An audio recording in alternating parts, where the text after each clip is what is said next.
and it won't. It'll be if they come back, they have to reapply for a new application. So go ahead and remove that. John, just real so everyone's information. There's a couple different. Just remember, we're going to build a parsonage, and so residential in that zoning district requires a conditional use permit. Essentially, they couldn't find a. They were going to use a kind of a pull together house, I guess. They couldn't find one yet that can meet city codes as far as building. So they're just going to wait and explore their options. Okay. Okay. Sounds good. Thank you. Thank you, Doug. All right. If nobody else has questions on that one. We're going to continue on number 2, which is a continuation of the public hearing for a conditional use of Sunvest Solar LLC for a solar project, industrial E-zoning located on Canal Road near ADM entrance. Bill, I think you were going to come up and talk about the changes or the concerns that the residents had nearby. I would like to ask if you could talk about some of the changes that you would be willing to propose or make. Yeah, so when I was last here, there were some questions about setbacks and about just the viability and how solar works. So I have had some conversations with the adjoining neighbors, specifically with Millsville. We emailed back and forth a few things. And so from that, what we've done is we've taken the entire site that we're going to use and we've slid it to the west as far as we can go, to where we're starting to bump up to the wetlands on the west side, which now gives a 150-foot buffer from their property line to the fence. And as you recall, your ordinance is 50 feet from the property line to the panels, so it would be even closer. My point I'm making is that we're now 3 times plus further setback from what the ordinance requires. And in addition, then we'll preserve that existing buffer of the existing vegetation there and not be pumping into that. And so that'll act as a buffer. So again, 150 feet, it's half a football field, so it's a distance away. In addition, I've also met with Mr. Heimtop, talking about what could possibly be done with the balance of the property. We've had some very good, robust, candid discussions. It's a long process. I don't think we're not going to be able to solve it right away, but we're open to the idea. We just need to work out how the details would work in that, and whether it's viable for both of us, and how we manage it from there. We did have the cultural resources study. It was updated when we first did the plan. It was very simple. It's a very straightforward process, but the IDNR has changed the requirements. So we had to have our guys go back out there and do a much more thorough investigation. There are still 2 sites that we're going to avoid completely, but they're recommending that the IDNR, or excuse me, that the IHPA, and I said IDNR before, but I meant IHPA, will grant approval. There wasn't much they found. There's an old farmstead, a few artifacts, but nothing that they thought was culturally significant. But yes, I hope that the plans that I've resubmitted meet with your approval. They've been tweaked a little bit. I think we've done what we can to address the questions that came up at the meeting last week or last month. And really, I think we've pushed it as far to the west as we can and provide a natural existing buffer. Okay. Thank you. Tom, we did close out the public portion of the hearing, but I would like to ask you, since you seem to be the representative of most of the people there, is there everything that you seem to be okay with, or do you want to step up and talk real quick?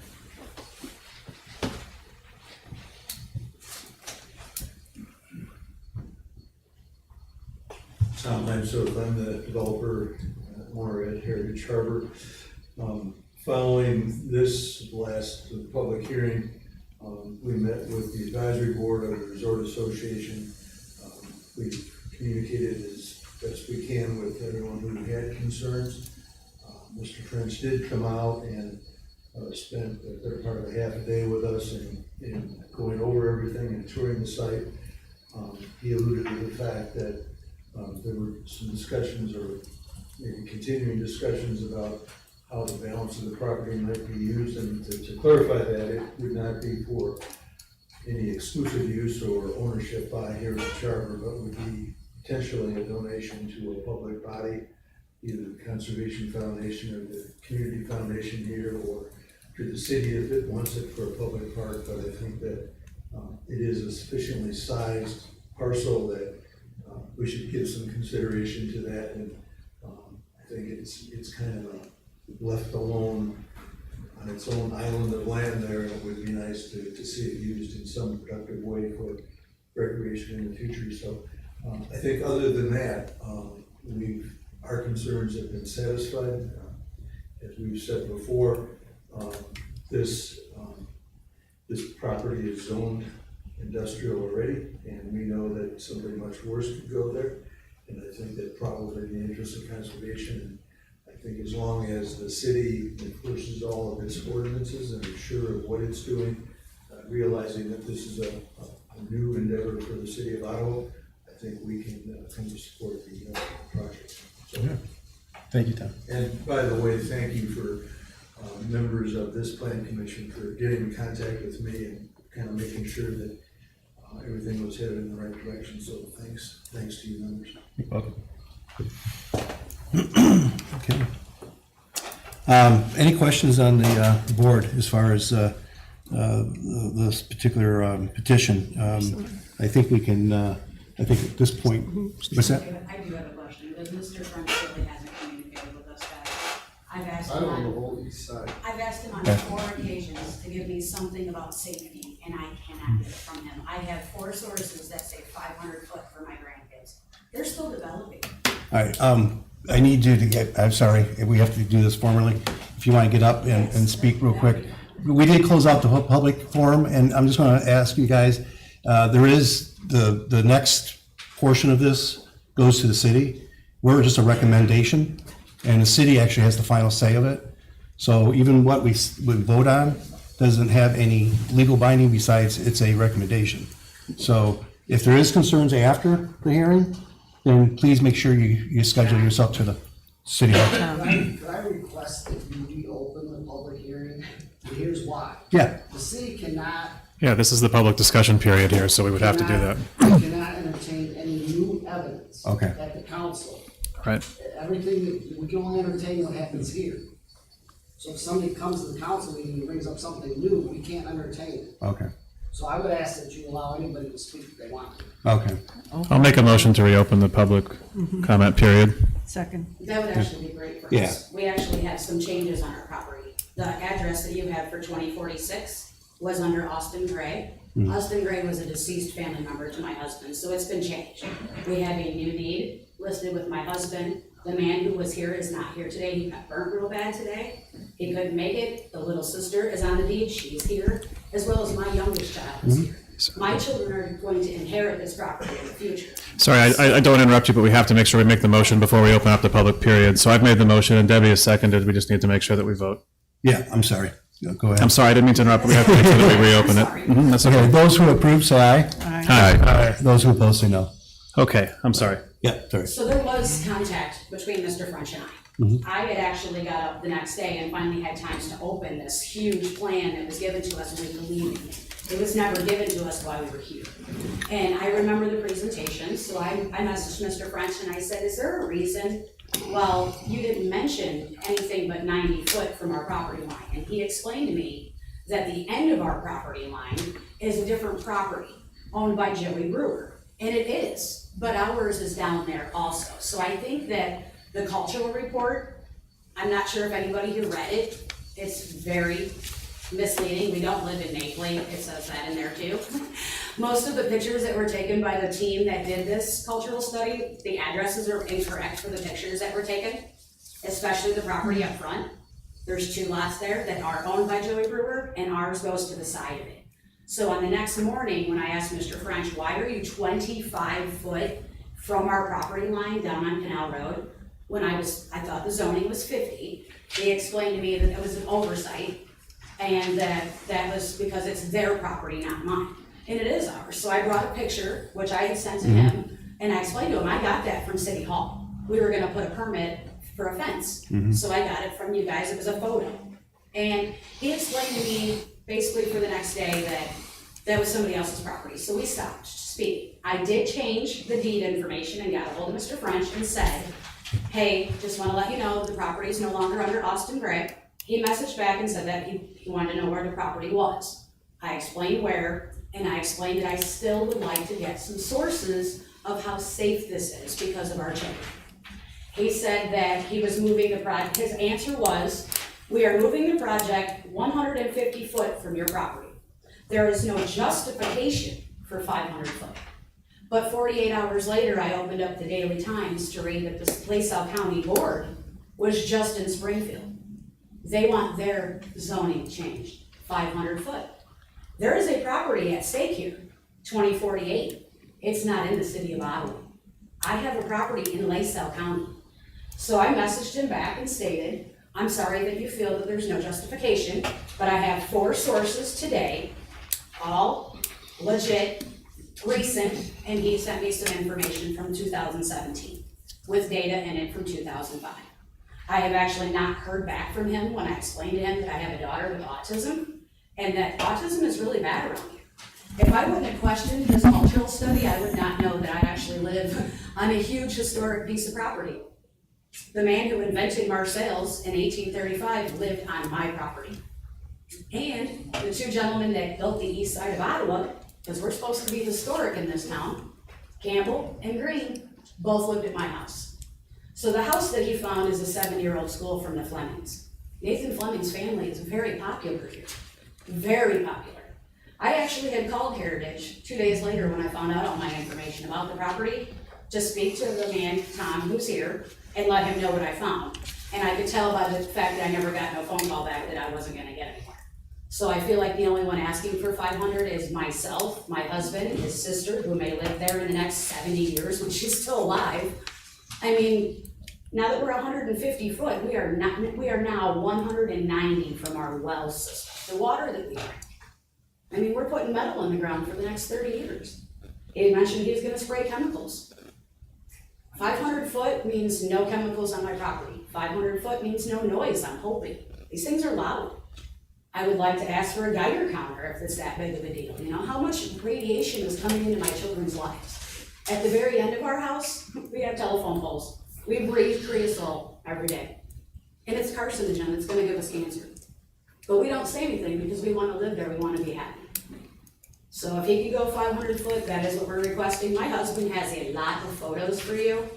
We have water where we shouldn't have water. So Mr. French has done drain tiles back in December, and he's pitched it to our house.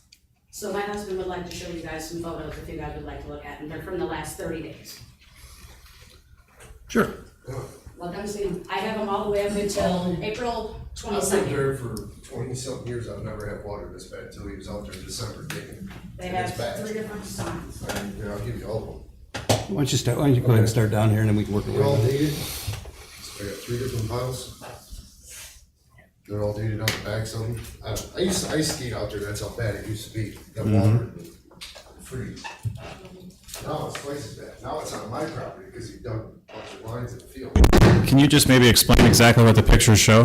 The water, all that's out there. So you're saying that the water levels have increased in this property because of the development next year? Yeah, oh yeah. He's Show dug- November where they took the pictures. The November pictures are from the cultural study that Mr. French had All done. all this water is leached all the way over to my property over here. You can see the pipes from the old pump station. They had that a was there. pump This is station what- out there for us, material service.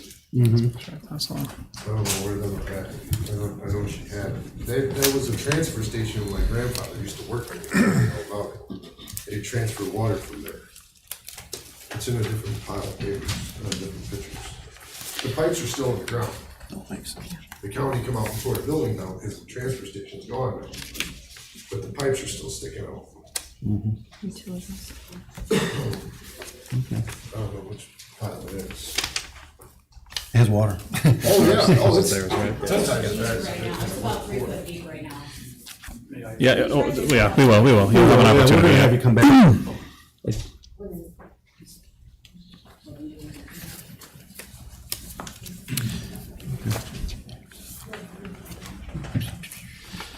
So just so that I have a basic sort of cornerstone here, your fundamental concern is the health risks to having it located near you. I mean, we can debate all day long about the footage or the distance, but the concern is so your concern is radiation exposure, noise levels, chemicals, and contaminated water. Should I assume that those are your 4 concerns? Yeah, when I looked up the autism stuff with my granddaughter years ago, we have thought for years, everybody has, that EMS are the cause of autism. Our autism in this county right now is 1 in 31 kids. It was 1 in 150 10 years ago. I just want to make sure, though, again, I understand those concerns, but those are ancillary. I just want to make sure that we understand that the fundamental concerns that you have are health risks, and those health risks would be radiation exposure, cancer, the noise levels it generates, and the chemicals used. Well, clearly, our first issue is the water. We really don't want water on our property, and it's already I there. didn't know if French was gonna bring in semi-loads of dirt. If he has got to build that up, It flooded my house. it's really gonna be bad if he builds that up. So we're going to offer you the ability to come and speak about some of these concerns, and I just want to make sure we're being very cogent and clear about answering some of the direct concerns, right? Yep. So which one first? So let's talk about the health risks. I think that the first thing, well, let's talk about the water concern first and foremost. So when they're talking about that we went out there, we do what's called a field tile investigation. So you only try to find where the field tiles are. And so that's what they do. They go out there. They have a very good idea, but they actually trench, they cut trenches at 90 degrees to where they think the tile. They did find tile. It's all silted in, and it's been silted in for a long time. Part of our mitigation plan will be actually to replace all the field tile and get some positive drainage back out there again. We didn't do anything, we haven't brought any dirt out there, we didn't actually get anything other than looking for those field tiles. So it was just a field tile investigation. I was told that it's done this for years, it's been ponding out there and getting moist. So it's probably because the field tile failed at some point in time. And so part of our plan, because we don't want to be building within that area, we're gonna actually replace all the field tile that's damaged and get some positive drainage back out there. In addition, we'll be providing some stormwater detention as part of the city's ordinance as well. The next question, I think, would be concerns about health risks. So let's start about radiation exposure from the existence of the facility, I guess. There is no radiation. These are the same types of panels that people put on the tops of their homes. They're the same as when they're in schools, churches, hospitals. Yeah, it's just a simple photovoltaic solar panel. They don't, let me finish. They don't leach, they don't break down. You know, they're encapsulated. They have glass and aluminum. That's about the extent of it. Noise, obviously, I think anybody who would live near there, if you can hear whatever this is doing, does it produce any kind of discernible noise, a generational, does it generate vibration, does it? So no, they will track, but they track very slowly with the sun.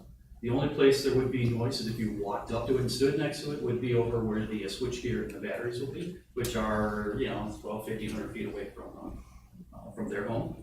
And so that's located over on the far west side. We are required by law to adhere to and follow the Illinois Pollution Control Board standards, so that we aren't emitting any more noise than is allowed by the state of Illinois. So how often does something like that tracker change? Obviously with the sun, but is it constant It's through? really quiet. It just, every 10 minutes it'll move. It moves about every 10 minutes. And it's just run off of a small 1-horse electric engine at the end of some of the rows. So it's not one per row. It's actually, it moves a whole series of them at one time. And I'll tell you, if you want to know the rating of that, it's, I believe it's 70 decibels at 3 meters, so 9 feet. And 70, I'm speaking at about a 70 probably right now. And it dissipates quickly as you get away. So like the further away you get, the faster the sound drops down. Don't forget, we're gonna have still the existing trees in between us and the neighbors. Ambient noise will probably be masking all of it. Chemicals. Obviously, if there's water concerns, chemicals you use to coat the solar panels or to treat the land that these panels actually get built on, how much of this is a concern leaching into the groundwater? I understand that they are concerned about being less than 500 feet away from where the panels are, but if there is leaching into the groundwater because of chemicals that have been used on these on these sites, Probably, yeah. that's a concern that would transcend any distance that you are from those panels. Can you broadly speak about maybe those concerns, to at least explain what the chemicals might be that you're using there and where they might actually impact nearby residents? Yeah, and I don't believe you were here at the last meeting. Right. Yeah, so I have a slide that shows you how to. It's also good for us to make sure this is on the record at this Oh, meeting too. absolutely. Yep. Oh, I'm just gonna read Yep. the slide I provided. So the panel itself is, it's made of silica. It's encapsulated for waterproofing, and then there's glass on the front and glass on the back, and then with aluminum frame. That's what really makes up the panel. What goes into the ground is a steel post that is galvanized, no different than a galvanized fence post, guardrail, anything like that. We're gonna go about 8 feet in the ground. Bedrock's actually pretty shallow here, so we're just gonna probably get through the limestone cap, and then you get to the sandstone, there's a sandstone layer under that, and we'll anchor it there.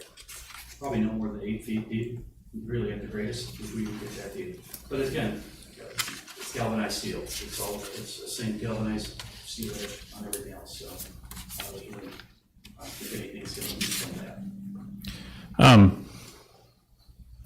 Oh, you mentioned, she mentioned chemicals, I don't know what she's referring to there. We're gonna be planting prairie underneath our project, and, prairie, we're not gonna be using any pesticide or herbicides or anything like that. There may be some spot treating as far as, getting rid of noxious weeds while we get this established, but that would be the extent of any, chemicals we use. So it's not as if somebody's gonna come and do a whole roundup on the whole property, and do like a farmer would do with these, put in, roundup ready weeds or something like that. Yeah, and this site had been historically agricultural for quite some time. Right.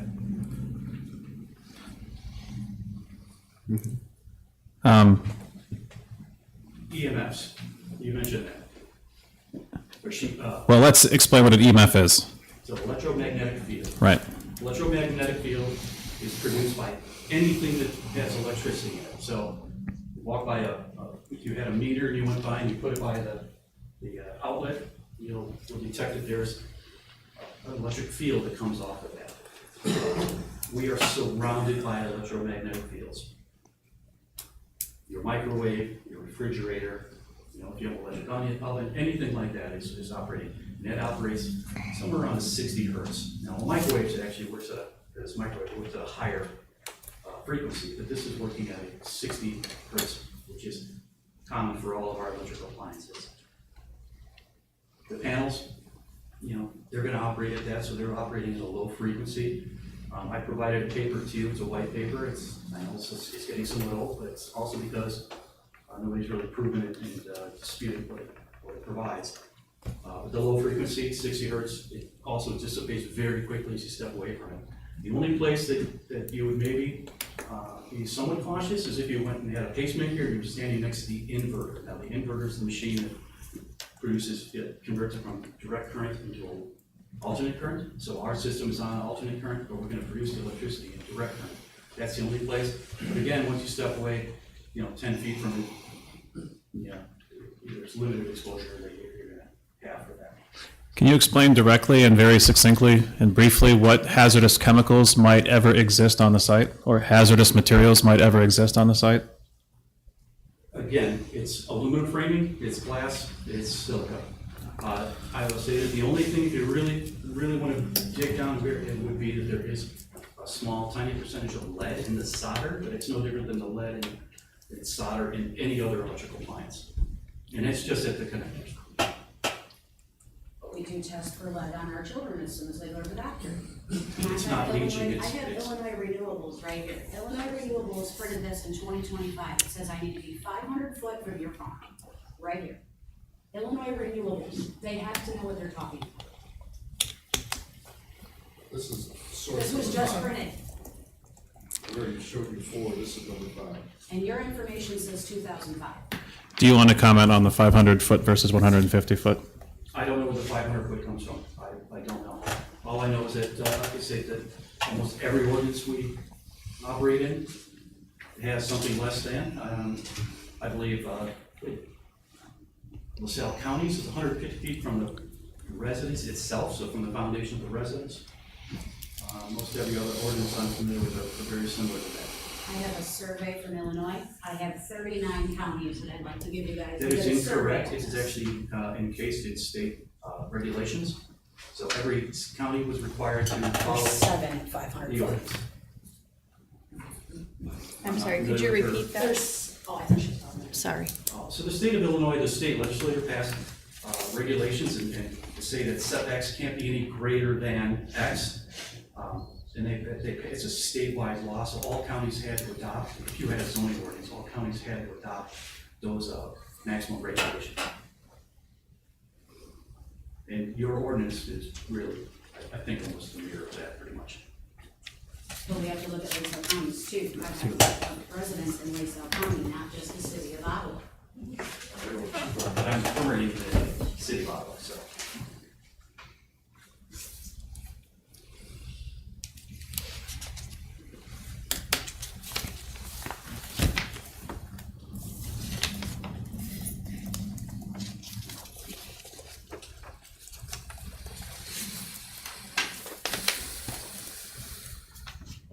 So there is no buffer. We're trying to stay around some county, right, so. Can we stay out after you look at it? Yeah. Maybe just in summation, can you maybe broadly speak about the environmental benefits of what you're doing? Because I think we're talking about the environmental concerns here, but I think it's also important for us to reiterate and understand again the environmental benefits that this provides to our community. Yeah, well, certainly a couple of those. You know, the first is we are going to be producing clean electricity. Once it's up and operating, there's no carbon emissions. It's renewable, it's long-term. We're only using more electricity. Our electricity consumption and usage is going up. As we reduce the coal fleet in the state of Illinois, it needs to be replaced with something. This is one of those things. I'm an all-about person. I don't think this is the end-all be-all, but it's certainly one of the spokes in the wheel. So that's one. Number two is we will be planting a prairie per your ordinance underneath the panels, plus a pollinated buffer around the entire perimeter of the project. So what will that do? It's deep rooted. It helps slow down any erosion. It'll also regenerate the soil over the course and lifetime of the project, so that whenever the day comes that this thing is decommissioned, it could be put back into farmland and be very productive. The pollinated buffer is also very good for helping our birds, small animals, and bees. As we know, there's a crashing bee population in this country. Due to some pesticide use. We will not be using any pesticides on this property. Like I said, I did mention there might be some spot treating of herbicide, but that's just to knock down the noxious weeds until the prairie is well established. Since you brought it up, can you also talk about the expected life of this facility and potential decommissioning? I mean, they own the property there, and some concern is the generational impact, so maybe just talk about that briefly.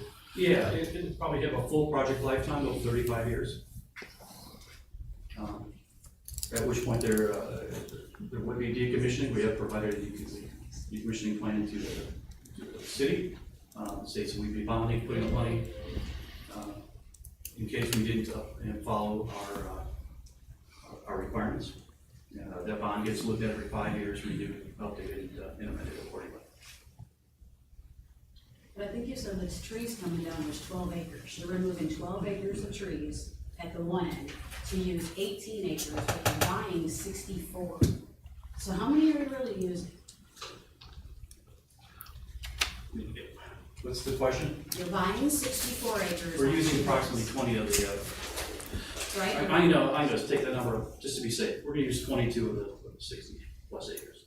And then how many are trees that are leaving? 12 to 15 acres. If you do your math, it's around 40 acres of trees and wetlands will be leaving. That'll be leaving. You're taking all of our trees, everything between us and Heritage. 40 acres of trees are leaving, that the deer Missy, live that in. is incorrect. Come here. I've seen your plan. You're giving us 15 4-foot evergreen trees, I'm leaving bud. 120 15 trees. trees. All right, Okay, I think we're going to close the comment period. I'll make a motion to close the comment period. Yeah, go ahead. Can you address and make sure we explain who you are? I'm Kevin Dale. I'm a longtime Iowa resident, business manager, Labors Local 393. I just had some questions about the construction. Sorry. No, No, that's me. It's a wait. So myself, as a business agent for the laborers, operators, electricians, the three trades that would predominantly be involved in this process. Nobody's reached out to us. We've called Sunvest, left messages, have not had return calls. I just want to know what your plan is for the construction, as far as who's gonna be your contractors, how long the project's gonna be, how many man-hours you think you're gonna have. Well, before you do, let's just make sure that we also ask, if he answers this, do you have other questions that you want to make sure you follow up with, or do No, you? that's my main question. I just Okay. want to make you aware of that none of the local agents in the area. Right. So where is the labor coming from? Exactly who you're contracting with? Will we be using local manpower to produce this? I And guess we'll be paying area standard wages or prevailing wages Yep. to do the work. okay, Start with the last one first. Yeah, yes, we have to pay prevailing wage.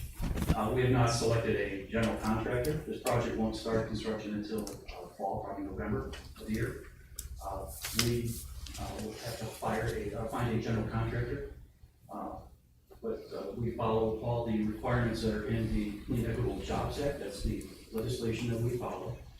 So whenever possible, we do hire local and we do hire union. But if we don't, then we will be paid prevailing wage.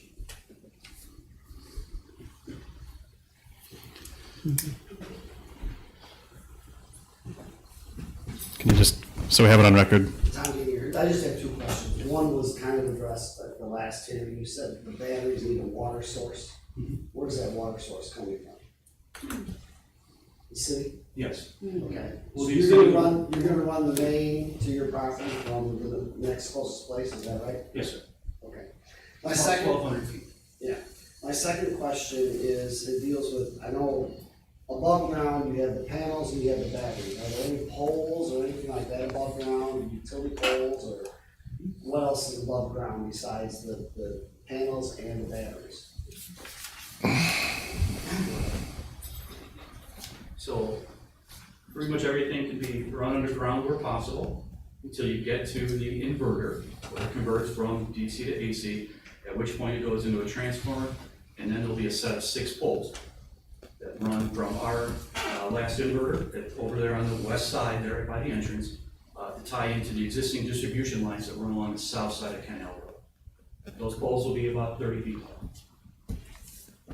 And what's the span of those 6 poles, or what kind of distance? 25 feet apart.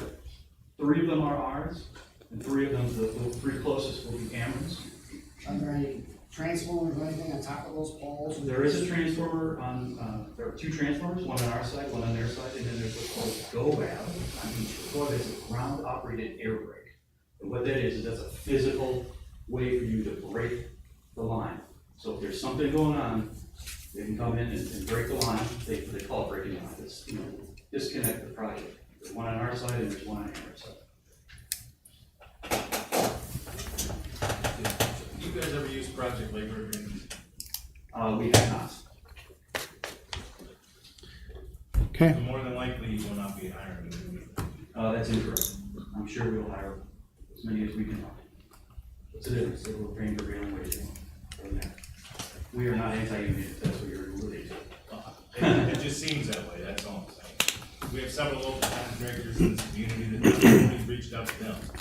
Again, we haven't put this out for bid or reach out to them. all right, thank you. Someone more in the back. Go ahead. You have to stand up and, General statement is not in the question. My name is Yuri. I've been 4 years in Heritage Harbor, and I think that there are gorgeous places in US, mountains, sea, waterfalls. There is nothing like that here. But there is a country charm that some people like, and they will come and they will money and they will make sure that local population benefits. If you're going to miss this opportunity right now with the business, we're not going to see another opportunity for at least 6 months. There are mushrooms around. They're coming, they're all over the place. What's next? This kind of project usually come on, they build on wasteland, on disposal sites. It's a gorgeous piece of land. Why would we give that? I don't know. Thank you.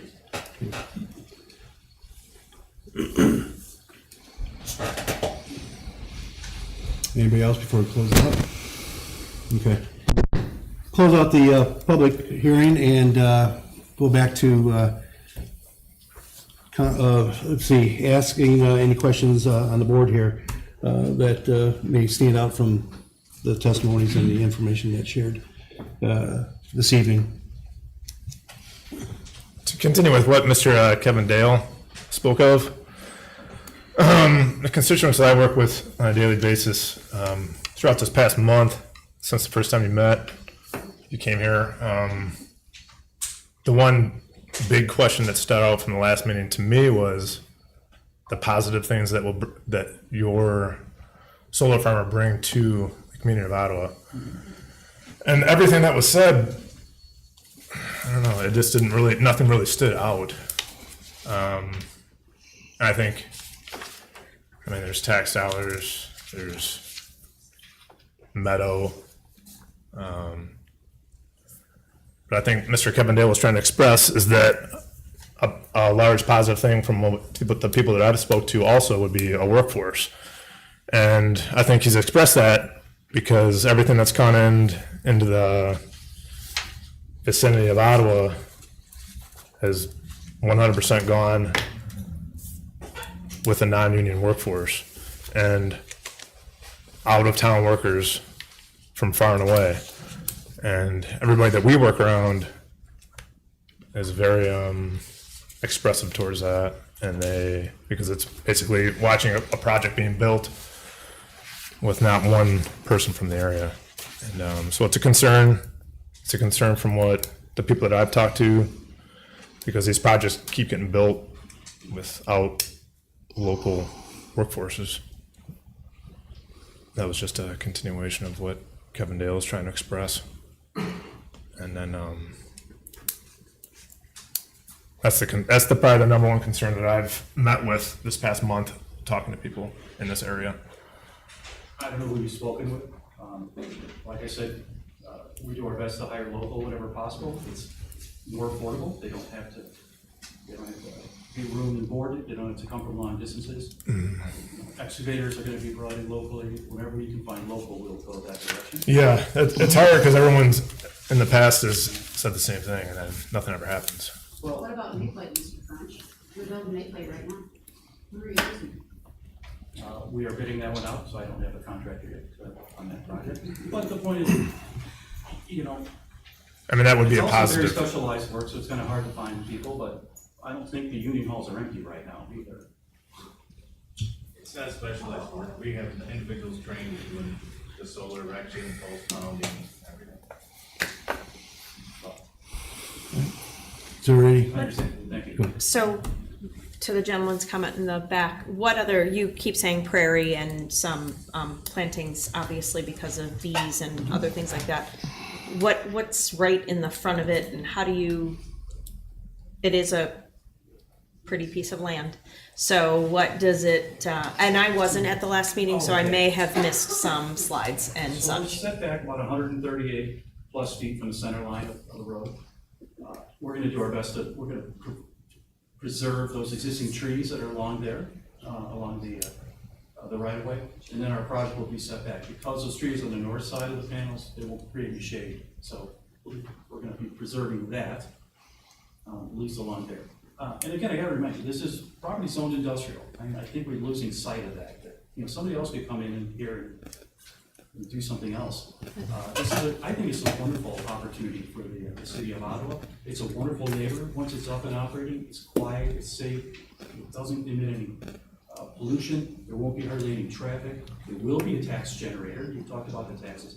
And what's the positive? It's gonna go, 67% of it will go to your schools and not in putting any children. So it's not a housing development putting children into your schools. It's really a positive benefit for the city of Ottawa.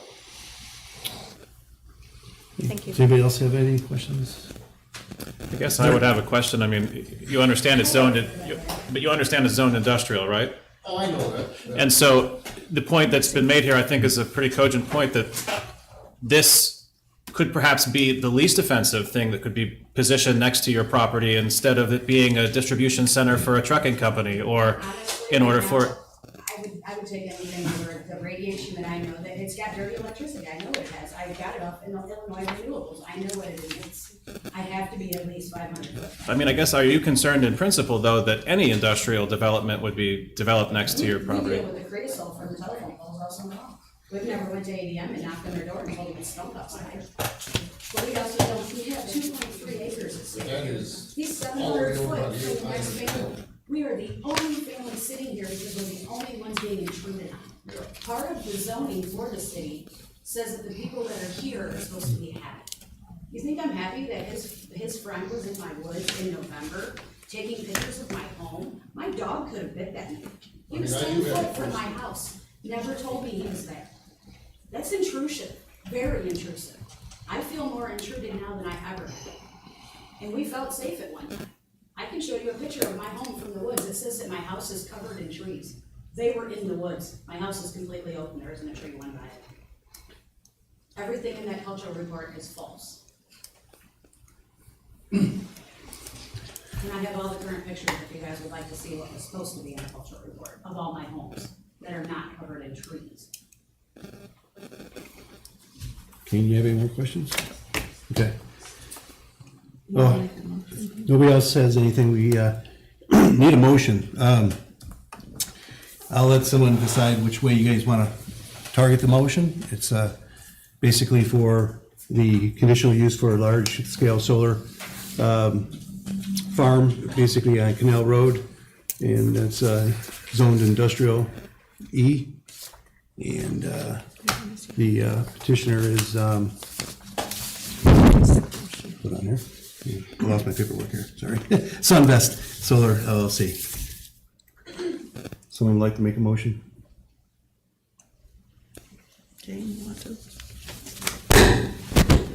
Without touching the speaker. I know, I'm sorry, it's like I'm electric here.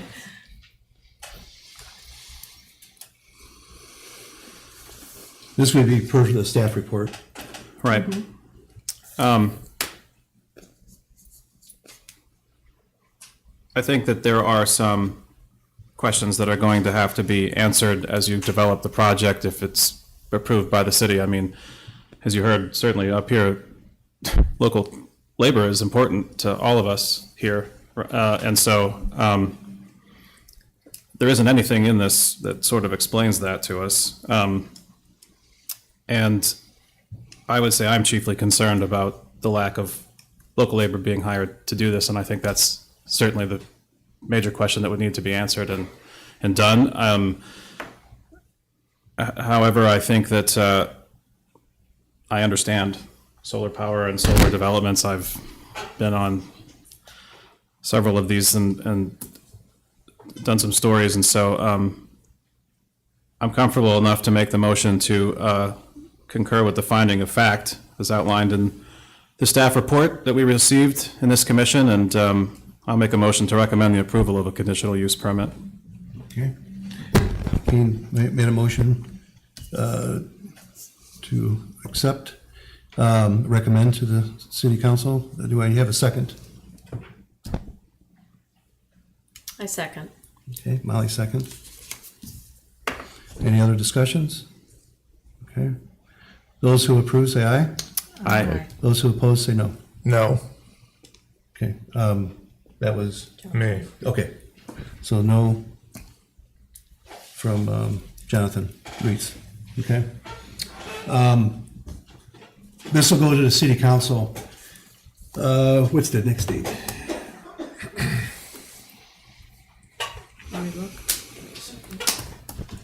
I know they got a goofy schedule coming up. I remember gonna say. hearing it on the radio. It changed. There you go. May 6th. May 6th. So May 6th is be the portion that this will be heard by the city council. I have a question. Yes. I have a Lisa County board member here. Nobody's here from county, guys. I own a property that's behind the city. Because the petition was put in the city.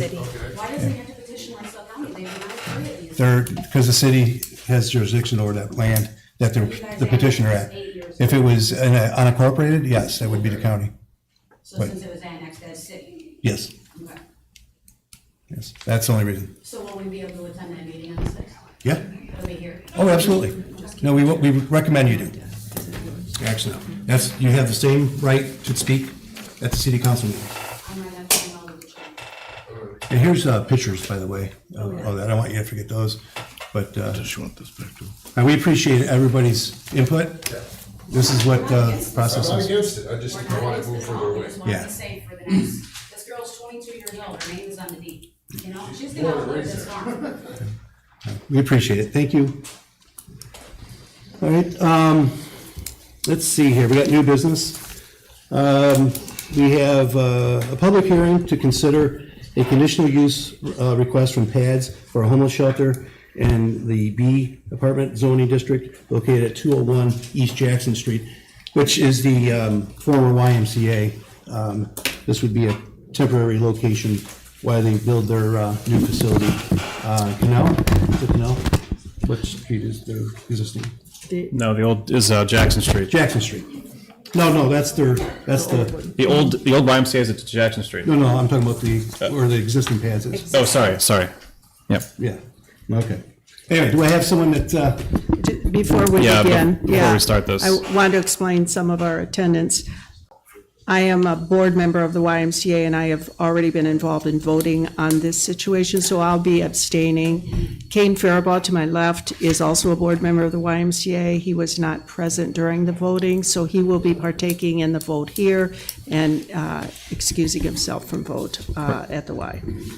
All right, just to reiterate, I'm also a board member, and I'm going to vote on this issue in this meeting. I will not be voting on this as a member of the YMCA board when this comes, if it comes to us in the next board meeting. all right, thank you. Okay. Go ahead and state your name and tell us all about what you like to do. I'm Carol Longhorn, I'm the executive director of Dana Cats. Good evening. It's a pleasure to be with you once again. I'm here tonight on behalf of Illinois Valley Cats to request a temporary conditional permit for a building located at 201 East Jackson Street, previous home of the YMCA. Illinois Valley Cats has been serving the homeless population of Ottawa since 1991. For the past 20 years, we've operated at 1120 Canal Street with minimal issues, maintaining strong relationships within the community. As many of you know, our board of directors has been working diligently to replace our existing shelter. Is that me? It might be, sorry, it's not me, it's been me all night, so. The electrician. I like the thunder. Certainly, it's attention. We purchased 2.5 lots where the current building sits in 2022 and launched a campaign titled Giving Hope a Home to raise $4.3 million needed for this new facility. Thanks to a $2 million grant from the Department of Commerce and Economic Opportunities, sponsored by the City of Ottawa, along with additional grants and community donations, we have reached the funding threshold necessary to begin the construction. We have completed the blueprints and the bid documents and are ready to move forward. However, in order to build a new shelter, the current building must be demolished, leaving us without a location.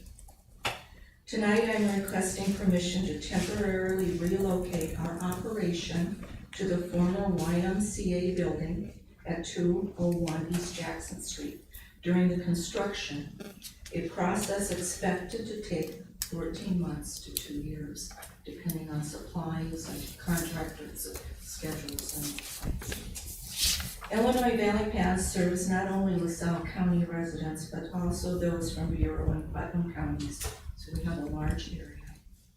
Our service includes providing meals, beds, laundry, showers, and case management to help individuals become self-sufficient. After an extensive search, the only facility that meets the operational needs, including overnight accommodations, a kitchen, adequate showers, was the old YMCA. Our plan is to use only the second floor of the building, avoiding the pool area and the larger gym, and the floodplain and the first floor. The renovations necessary, such as repairing the roof, separating and creating sleeping areas for men and women, installing a kitchen, updating the HVAC and electrical system have been estimated at approximately $80,000. It is understood that the YMCA building is slated for eventual demolition by the city. We are simply requesting a temporary lease for up to 2 years or until the new shelter is ready for occupancy.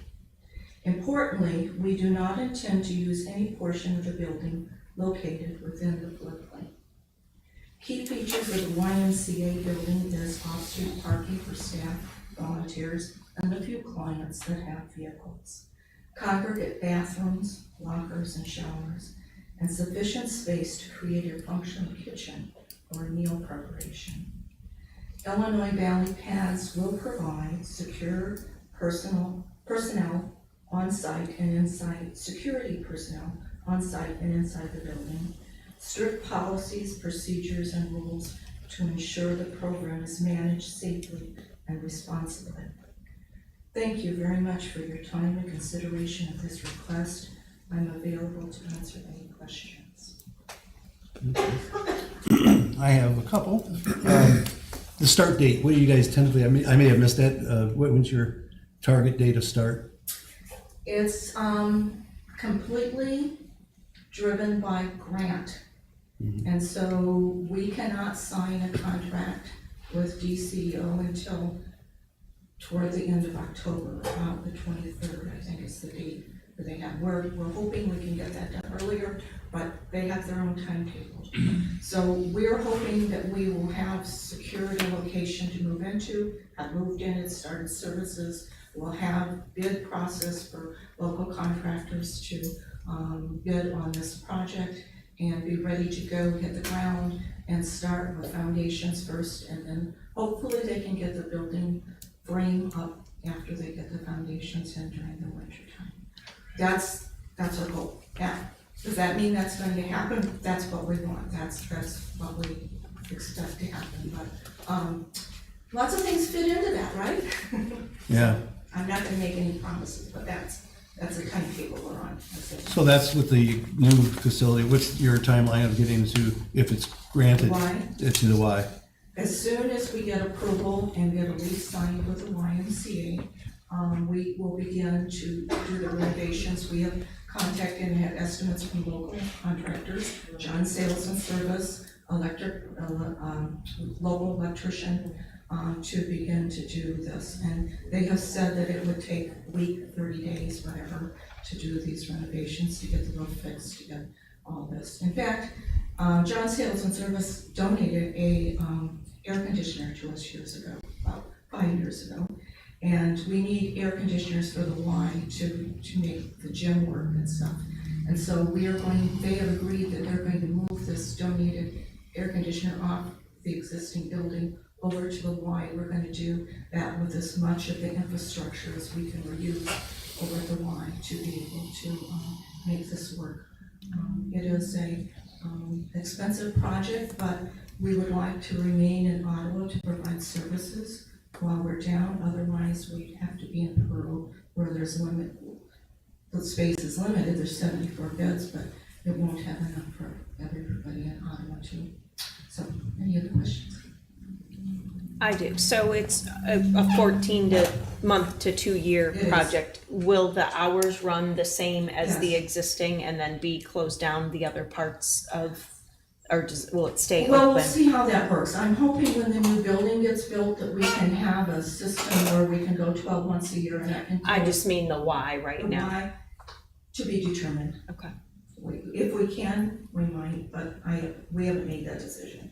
And you talked about security in the building. Yes. Will that be to keep everyone out of that lower level which is the floodplain? It would be blocked off. Okay. When you walk, we probably need the door to the parking lot comes into a lobby. And the door will be locked to the whole first floor. The stairway on the second floor going downstairs will be blocked off. The hall going back to the pool is going to have a wall with a door. So it's all going to be very separated And, they are not going to be in other parts of the building. It's going to be secure. I'm assuming the pool's drained. It is drained, but I don't want, I don't wanna insure it, I don't wanna have to deal with With it. it. I don't want anybody in that part. In fact, the locker rooms where the doors go into the pool will be secured. Closed off. Okay. Yeah, they will be secured. What about the condition internally as far as, has it been inspected to make sure that there was no mold or anything since, I know electricity was been turned on, kept on, but just any leaks that could cause some, That concern has not come up yet. Okay. We'll do that. is that gonna be part of the process of I have, the city can come. city? and check it anytime. Doug, with the city, basically you have to do a full inspection like they would with any building, to make sure that the occupancy can be granted? Yes. So they're gonna need a permit for some of the electrical work and whatever other work they're gonna be doing, so an inspection will be done then. Now, the city's not gonna do a mold inspection, that's an actual specific contractor that, you know, can test for mold and that sort of thing, so the city would not do that. Water's been turned off in the pipes since it was, so there is no water in the building, I've understood all winter. I think my concern was just any leakage from the roof, if that would cause any. That's gonna be replaced, we're gonna have to, that's part of the expense. Yeah, I bet. One other question I have is if there's an unfortunate another flood that happens, what's the regulations of having occupancy in that facility, even though it's not being occupied in a floodplain, but there's floodwaters approaching the building? Is there anything that we can consider about that? Because hopefully we'll never have to see that. We haven't seen it for quite a while, but I just want to try to cover every base of a scenario. If what happens then if that happened? Well, stipulation number 4, they're gonna have to submit an emergency plan. Okay. Yeah. Okay. So it would be an emergency plan if that ever happened. Oh, okay. All right. That's fine. And remember, they're not on that first floor. Yeah, I would say it's worth pointing out too that you're not anticipating, boy, this is the possessed microphone here, I'm really sorry. But it's to be clear, I mean, it's clearly outlined here that you will not be occupying any part of that bottom floor of the YMCA. It's everything's gonna be on the second floor. We may use some storage, but there will be no Occupancy. already, And we should also state too, I mean, just because we have knowledge of it, the YMCA hasn't flooded in the building since the 2013 flood, so Yeah. we understand that to be the, I'm more concerned about kids going swimming or fishing. right. Not swimming in the pool, in the YMCA. In the river, yeah.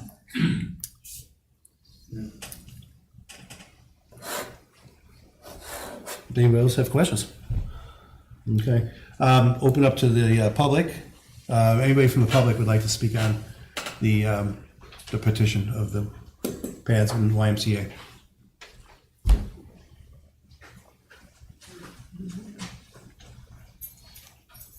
That's what I come late for, and I apologize. All right. I'm not sure I should try touching that. I'm Jennifer Amy Dressler, pastor at Open Table United Church of Christ, right down the street from the old Y. Assuming that PADS moves in temporarily into that space, I will be one of their 4 closest neighbors in the parsonage. And we will be delighted to be able to see that folks in our community continue to be served. If they were to have to relocate and just use the Peru shelter or find something out of town, I guarantee you we will see foot traffic at the church increase tremendously as folks without services are looking for help of some sort. So we really welcome this opportunity to be even closer neighbors than we have been. And that's what I have to say. Thank you. Now I'm going to protect you all from my cold. Thank you so much. Appreciate you speaking though. Anybody else out of the public? Okay. All right, we'll close the public hearing. Would I like to ask, is there any final comments or concerns that you guys have on on this proposal from what you heard, what you see, what you have read in the minute, or in the staff report? Okay. Do you have the staff report? Yeah, I do have Who's it. gonna? You, okay. No, I can't vote. Oh, okay. All right.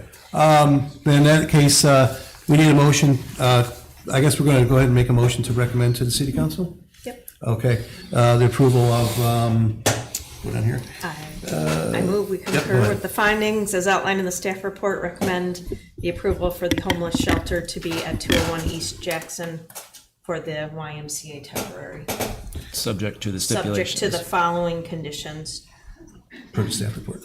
per the staff report. Yep. 1 through 5. Okay. Do I have a second? I'll second. Jonathan? Okay, Jonathan seconds. Okay. Vote, those who approve, say aye. Aye. Those who oppose, say no. Okay, ayes have it. There's Abstain. an Oh, abstention. I'm sorry, We have to one make sure. abstain, yes. Kane abstained. No, it's Debbie's the abstention. Oh, I'm sorry, Yep. Debbie. Debbie's the. You guys really confused me tonight with this. Sorry, yep, that's okay. That's okay. All right, sounds good. We still have a motion carried. So it goes to the city council, we say? May 6th. 6th, so it'd be the final approval. And if there's any questions they have, they'll ask them at that point, or if you have any added stuff that you want to talk about, then you go. Thank you. Yeah, wish you the best. It's a great mission. We need it. Yeah. Well, I can't wait for the new facility. That's the part that, it's worth it. All right, thank you. Thank you. Thank you.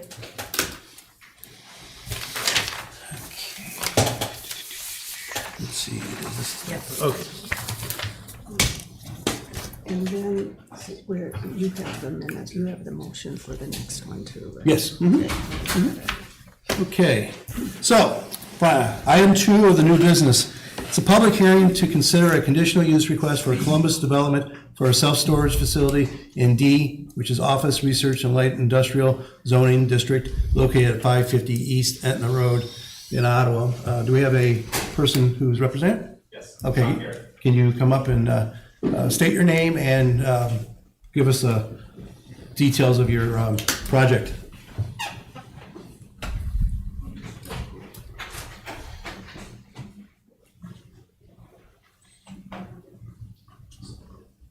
Hello, Sean Garrett with Columbus Development Company.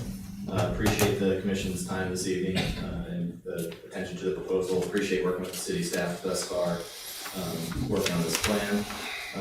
Approached the city probably about a year ago overall with a larger vision for the full 28 acres there on Etna Road. Where Centennial would be extended ultimately, hopefully in the future. So this is the first phase, hopefully of several phases and several developments on that 28 acre tract. But right now, phase 1 is the self-storage development. I own other self-storage facilities. I also own property in Ottawa, the North Ottawa Plaza Shopping Center, as well as the Columbus Square Shopping Centers. I acquired those about 3 years ago and have made improvements to those properties and trying to be a good neighbor and improve the aesthetics and the occupancy of those properties. Now this is my next property in Ottawa. I really enjoy Ottawa. So this would be constructed in 2 phases ultimately, but overall it'd be 375 drive-up exterior self-storage units, no climate control, worked with city staff on the landscape plan, try to make it as aesthetically appealing as possible, and I think it'd be a big winner for the school district, generating a lot of real estate taxes, as well as, again, that hopefully there'll be later phases which would require some public infrastructure extension of Centennial Road so that we could unlock the value of the rest of the 28 acres as well.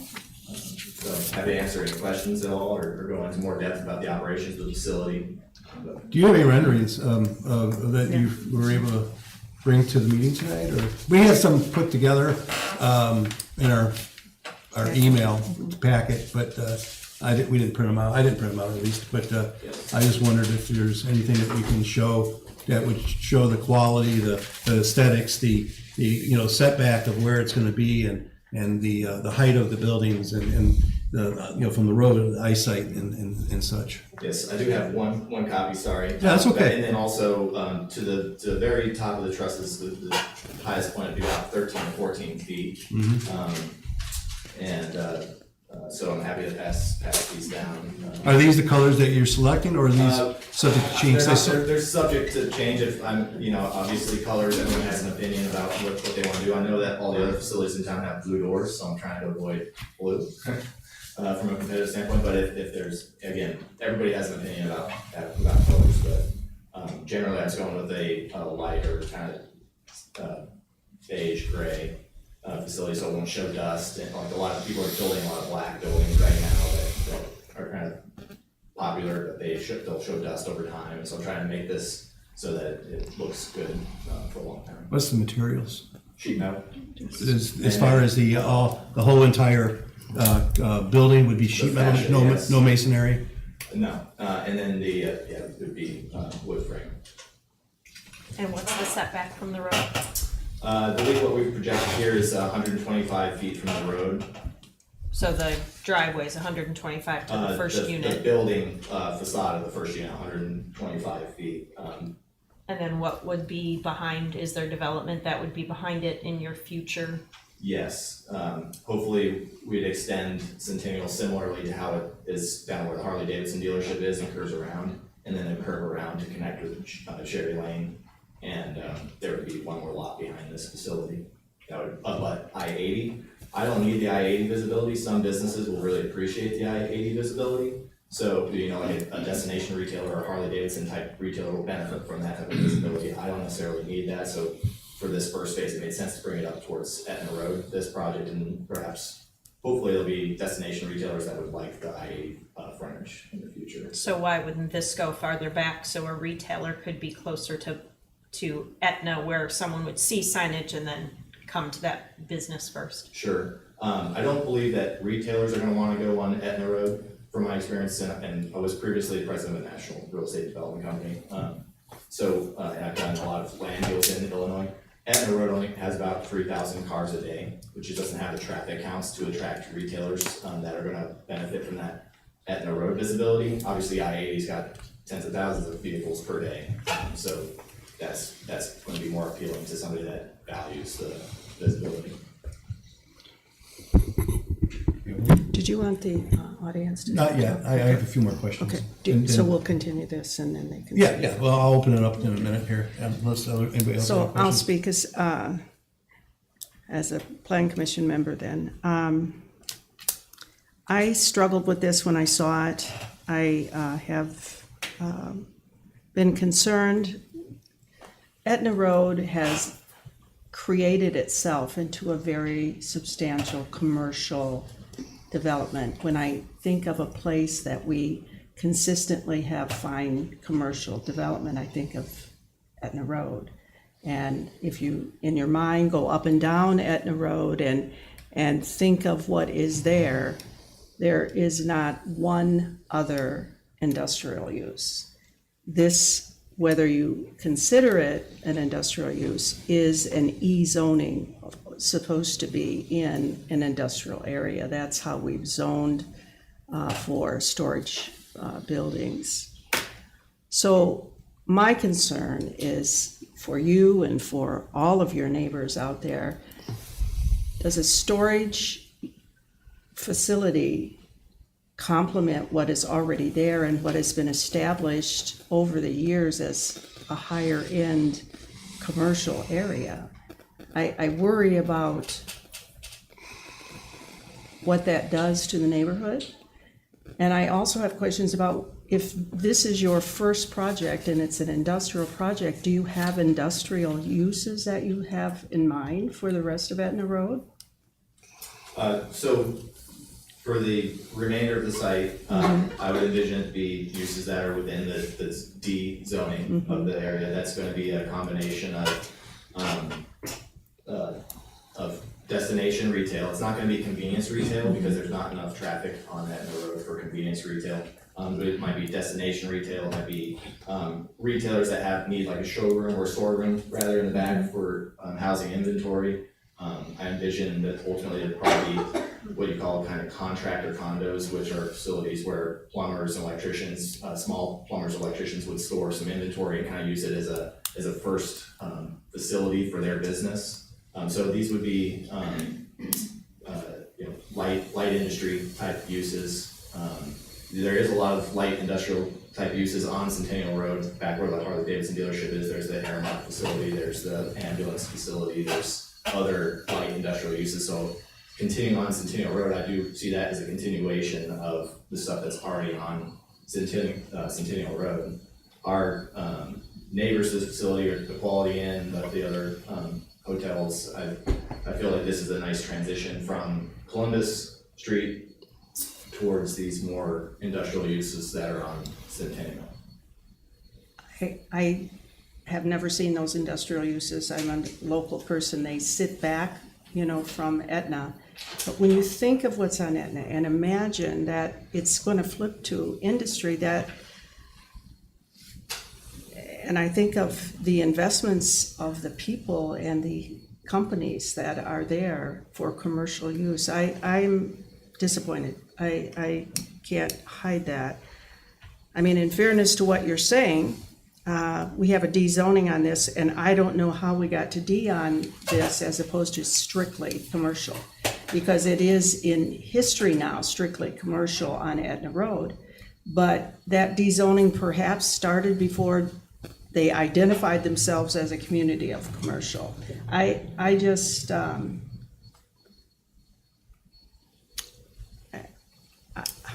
disappointed. I strive to be consistent with what we do in zoning, and this is now mix matching in my mind. But honestly, Doug, this is for you and for all of us.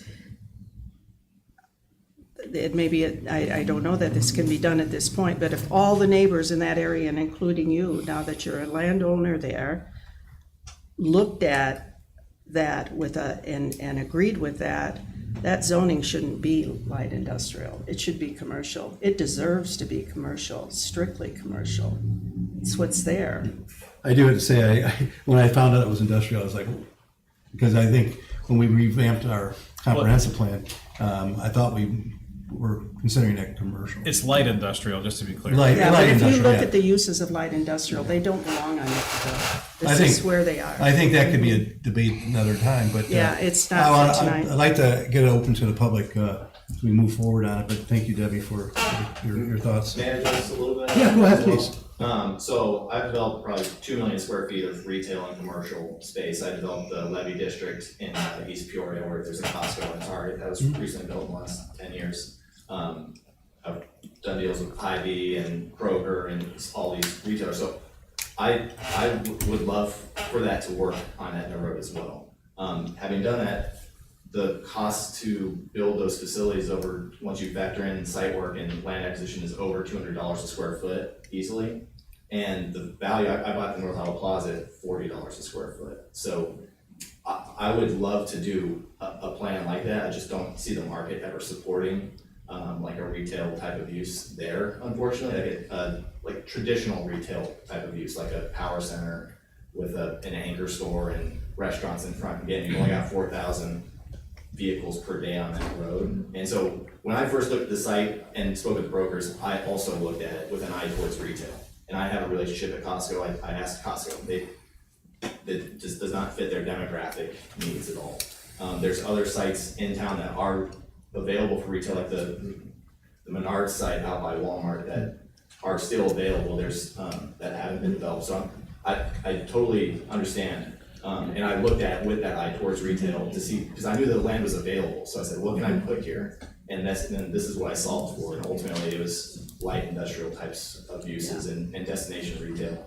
But it's offices for the most part now on Etna. On Etna, but when I drive back there, I also drive on Centennial Road and those. Yeah, toward the back. Yeah. And this would be a continuation of Centennial Road. Right. But you're gonna bring it out. But to- you would bring it out at Yeah. Cherry, so you would access it both Yes. ways, and that industrial use would then go into the rest of that area. Yes. Which is all residential.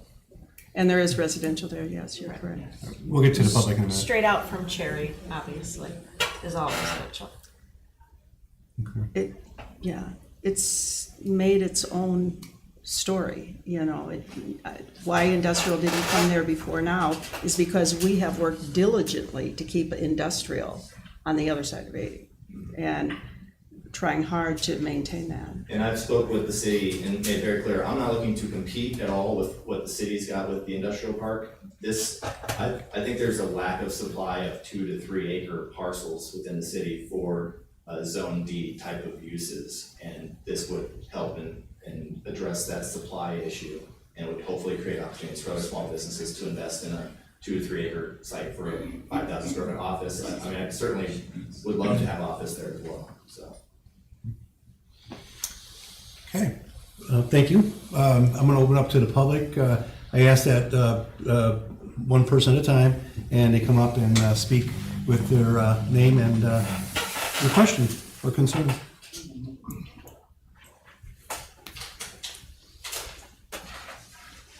Thank you. Pardon my voice. It's okay. Thank you, Mr. Chairman. My name is Judy McConville, and I own property directly across the street from the proposed project. And when I first heard about this and investigated it a little bit, I looked at it and I thought, well, that's not so bad. But then I got into it and I didn't realize that this is larger than what I thought it was going to be. And I don't think that that's a spot for this type of business. I firmly think that it is not the highest and best use of the land that's there. I think that we have enough, I think it should be more like offices, professional buildings, because that whole strip from the hotels all the way down to the end of Etna Road is pretty much like that.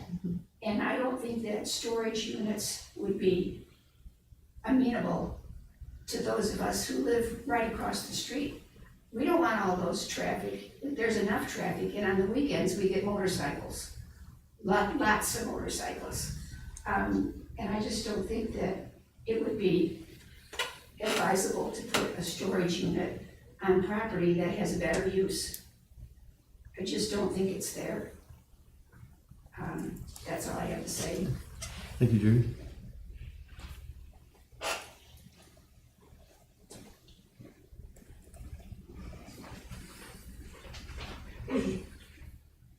Sorry, I have a mask on because I'm at the end of a cold. Otherwise, I wouldn't be here because this is important. My name is Kathy Feltz. I also live right on the end of that. I had no idea that this was even going to be an issue. I just bought my property. I've lived there for about a year, and they told me that was going to be straight farmland. So my backyard ends at the farmland. So I enjoy the farmland. I have the noise of 80, but I'm okay with that. But now knowing that this is all going to be all this stuff, you know, developing it, I understand that certain things have to be developed. I would just really request that you guys take a look at how busy this is gonna make Etna Road. From about 3:45 to 4:15, you cannot get on Etna Road right now. Everybody is coming from the sheriff's department. You have to go down and around just to get anywhere on Columbus. So any more further development of something big that's gonna require trucks and moving vehicles and anything to get into a storage area, I mean, people aren't gonna wanna live there anymore. People are gonna wanna move to another area. I completely agree with what she was saying, that I don't think that it's made for a storage area. Like an office building, like 8 to 5 kind of thing, where dentists or something like that. I get that.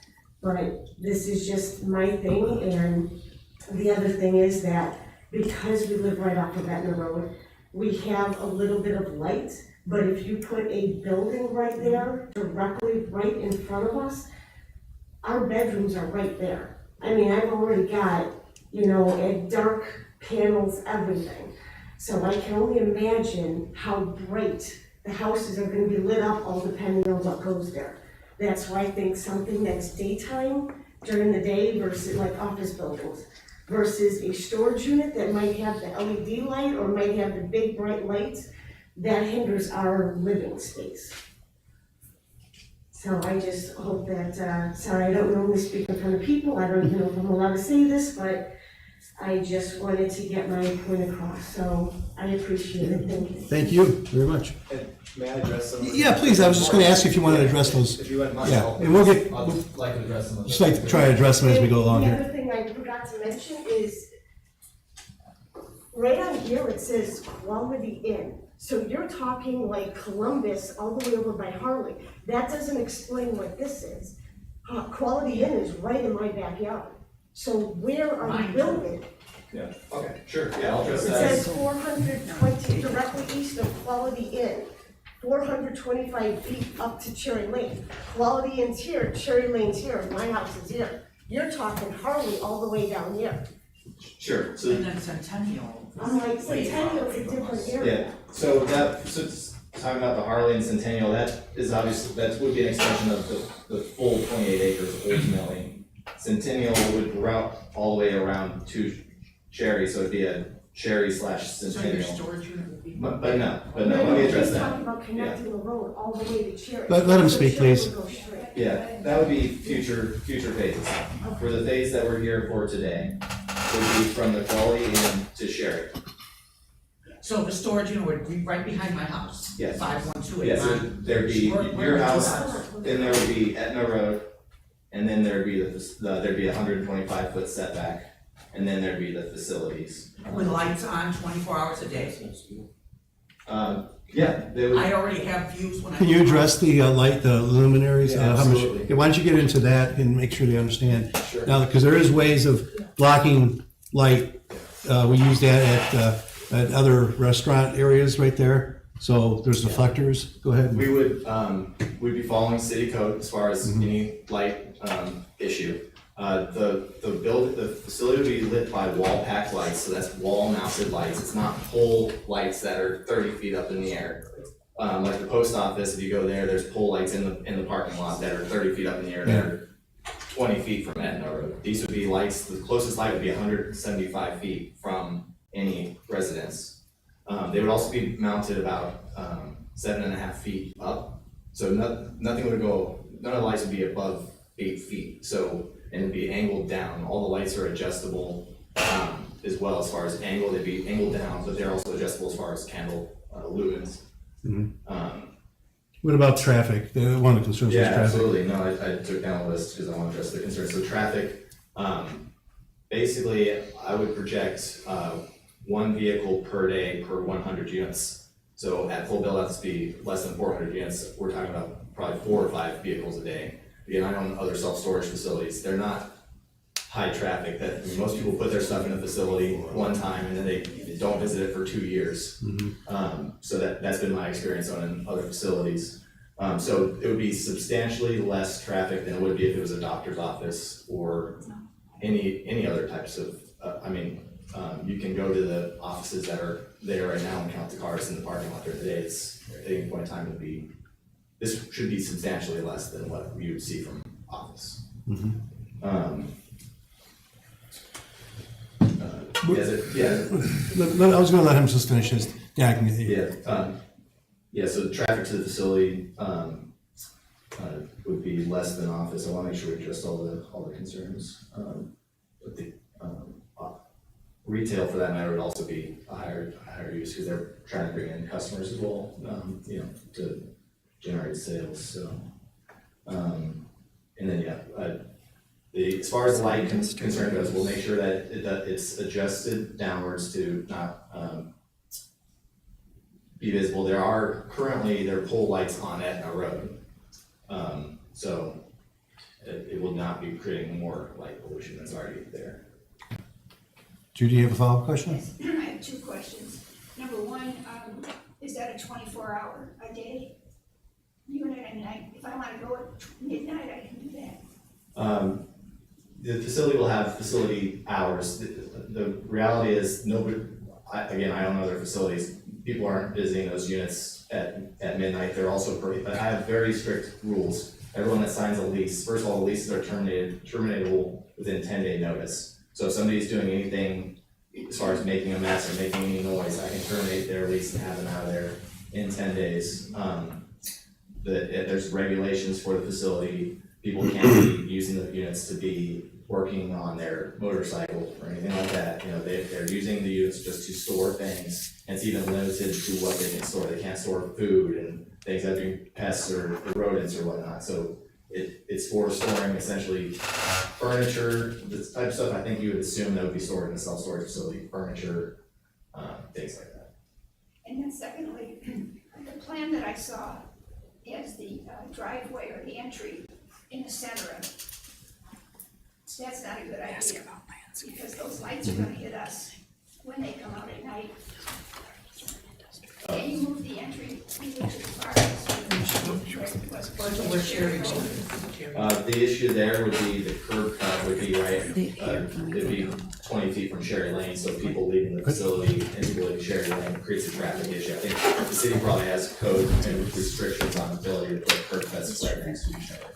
What about next to the hotel? There'd be another similar type of situation where you have when it was a county road, I can't remember what the regulations were on county road, but you had to have the curb cut had closest you could have, I think was 300 yards. I mean, it was, you could put one curb cut on that span before, so. It looks to me at the other side of Sherry Lane that there's an opening. There's no concrete there. Looks to me like that's an empty, you can just go right in that way. If I understand what you're saying, I believe that would be the area for where Cherry Lane will ultimately be extended. I don't see why you couldn't make that your entry. That would limit the ability to develop the rest of the 28 acres, because you wouldn't have a road for the rest of the 28 acres. Thank you. No, thank you for the question. Does the 28 acres include everything behind the Super 8 and all of that as well? Yes. So how far would Centennial go, or just to where Cherry Lane is? I think there's different options for how you could extend Centennial, but I think generally it would appear the best plan would be to wrap it around, similar to how it is on the other side, and curve it around towards Cherry and not extend it back behind the hotels. So the ability to put in a trucking terminal is part of this zoning that you're talking about. I mean, that's one of the things that's in this equipment rental. You talked about maybe a plumbing store and something behind it.